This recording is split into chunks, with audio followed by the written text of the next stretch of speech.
দেবাদিদেবের কাছে মানত শোধ করতে প্রণাম সেবা খাটতে খাটতে এগিয়ে চলেছে কার্তিক।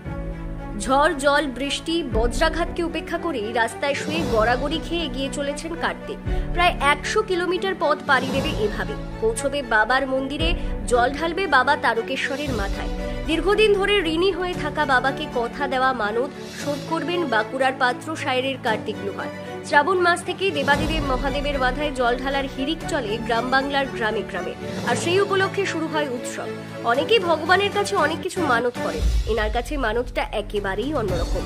সকলেই তারকেশ্বরে বাবার মাথায় জল ঢালতে যান, বাসে, ট্রেনে, সাইকেলে, পায়ে হেঁটে, অনেকে আবার গাড়ি ভাড়া করে।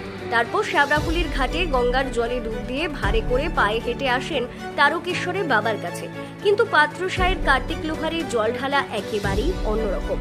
কার্তিক লোহার শ্রাবণ মাসের 1 তারিখ থেকে প্রণাম সেবা খাটতে শুরু করেছেন, যাবেন তারকেশ্বর।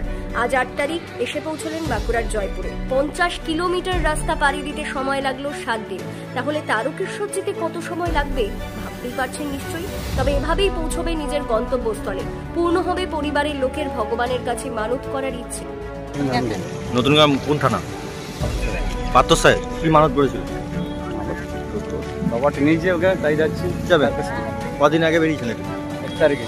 1 তারিখে বেরিয়েছেন। কতজন আছেন? বেরিয়েছিলাম প্রথমে, তারপরে এখন অনেক কিছু হয়েছে নাকি? আপনার নাম? যিনি প্রণাম সেবা খাচ্ছেন ওনার কি নাম? কার্তিক।